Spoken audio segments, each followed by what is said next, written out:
Hello, ladies and gentlemen, and welcome. This is William Heineman, and this is Just Force 911, where we look at how our public officials do their job, or they don't.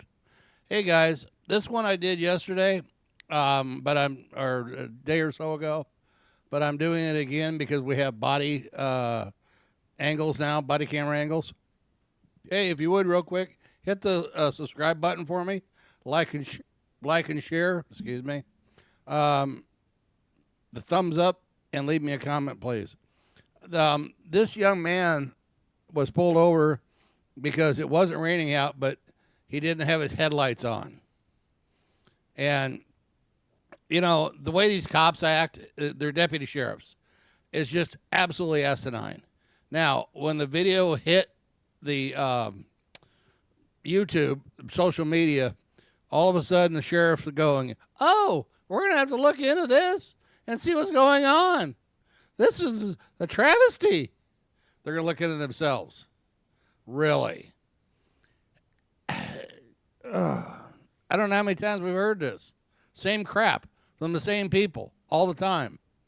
These are a bunch of costume clowns that have qualified immunity so that they can do whatever they want. They're above the law because they're qualified immunity, and they think they're sovereign citizens. You know, they don't have to abide by the law. And it's all horse shit. Guys, check this out and you tell me what you think, all right? Here we go. Exit the vehicle now! Exit the vehicle! Show me your hands. Here. You have a young man just sitting there and you punch him in the face. What is wrong with these clowns? You know, they think they can do whatever they want. Sorry about that. They think they can do whatever they want and get away with it. And it's about time we start calling these cops out and say, hey, time out. We've had enough of your shenanigans. Because you don't think this is going to go viral? You don't think this is going to end up a lawsuit? You don't think the taxpayers are going to have to pay for this? Take it out of these cops' pension funds. Tonight on the 10 o'clock news, a Jacksonville Sheriff's Office traffic stop going viral with 1 million views and climbing on social media.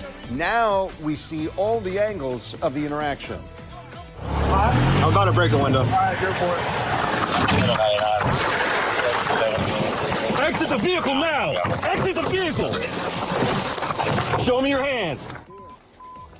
JSO releasing body camera footage from each of the 3 officers who were involved in the incident, which is now drawing national attention.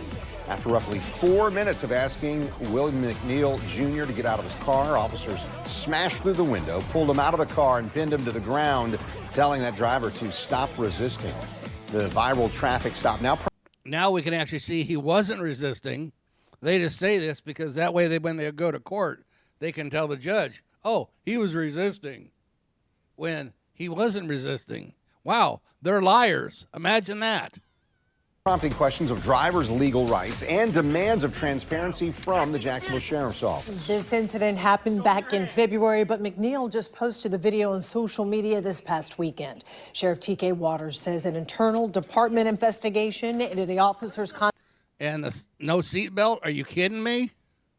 These clowns are just, you know, they make crap up because they're bored, have nothing else to do, see a black man, so we're going to rough him up. Conduct is underway. This is so sickening.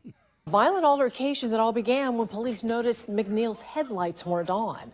News4Jax reporter Eric Avignon joining us live in studio tonight. Eric, you have more on everything that's happening here. Yeah, so we just found out today that encounter between Will McNeil Jr. and Officer Donald Bowers, again, it happened back in February, but Sheriff T.K. Waters announced today that he didn't know about it until someone had told him about that cell phone video that was posted onto social media. He said he ordered an immediate investigation into the matter. So the sheriff doesn't even know what his guys are doing. Man, that says a lot for the sheriff, doesn't it?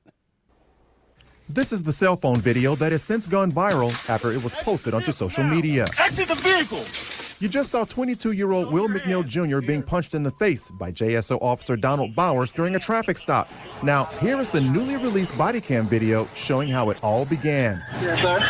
Is there a reason why you're popping the door open like that? I don't have a window that works. Is there a reason that you're pulling me over? Yeah, absolutely. There's a reason why I'm pulling you over. For one thing, inclement weather, you don't have your lights on.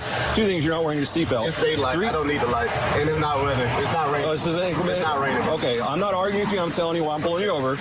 And the law states that it has to be raining to have your lights on. So once again, cops don't know what the hell they're talking about. That's new. Give me your driver's license, registration, proof of insurance. No, call your supervisor. Why? Excuse me? Call your supervisor. Why did you pull me over? 77, I'm properly dog driver. I've already told you. Why did you pull me over? Step out of the vehicle. No. Step out of the vehicle. Moments later, after more cops show up, Officer Bowers' body cam records what happens next. Exit the vehicle now! Exit the vehicle! Show me your hands. And this is the way you treat an American citizen. What a thug, man. This deputy needs to be in jail. Here. 33 at 15:21 hours. What is your reason, sir? Step out. What is your reason? Step out now. Get on the ground. No, don't put it. Get on the ground. Put your hands behind your back. I'm resisting. Hands behind your back. McNeil pled Now look, his arms are behind his back. And he's pushing his face into the concrete. These thugs need to be in jail. guilty to driving on a suspended license and resisting arrest without violence. Sheriff T.K. Waters says this encounter could have been prevented if McNeil had not resisted arrest. But what about this punch to the face as seen in the cell phone video? How about holding his face into the concrete? What about his arms in behind his back and they're yelling, "Quit resisting, put your arms behind your back." Yeah, a bunch of thugs. Was it Clowns in a costume is all it is. appropriate for the officer to punch this guy in the jaw after he'd already broken the window? Was that yes or no? Was that appropriate? It depends on the circumstances. Oh, God. But it's already determined it's not criminal. Now we're going to look for JSO policy violations. How about that? Is that good? Well, if a civilian did that to another civilian, they would be in handcuffs. No, not necessarily. It depends on the circumstances, the situation. I asked that same question to civil rights attorney John Burris. If his name sounds familiar, it should. He represented Rodney King in court after King was seen on video being beaten by Los Angeles police officers during a traffic stop. Burris has no affiliation with this investigation. If a regular civilian had done that to another person, would it be safe to say that that civilian would have been charged with aggravated assault and destruction Absolutely. of property? Absolutely. And that's why a civil rights case is going to be filed soon.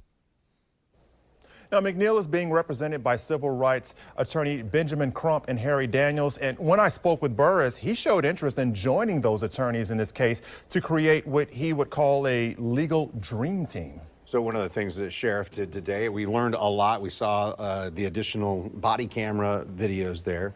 Now that we know William McNeil Jr.'s name, you've been looking into maybe his past. What have you found there? I think you're talking about the officer. Thank you very much. Yes, Bowers is the name Officer of this Bowers, officer. yeah. So what I found out is that he is no stranger to the IA, Internal Affairs. In fact, he's been at the center of 5 previous Internal Affairs investigations. 3 were initiated by civilian complaints, and the other 2 were from within JSO. Only 3 of the complaints led to either a reprimand or some type of counseling. So again, now this is a totally different accusation here. We're talking about, did he violate JSO policy? Because as we know, according to the state attorney's office, which was revealed in that news conference today, they didn't find any criminal wrongdoing. The state attorney didn't. And no idea at this point how long the internal investigation will take. Have no idea how long that could take. I mean, it could take weeks, it could take months. It just depends on, in terms of their policy, JSO policy,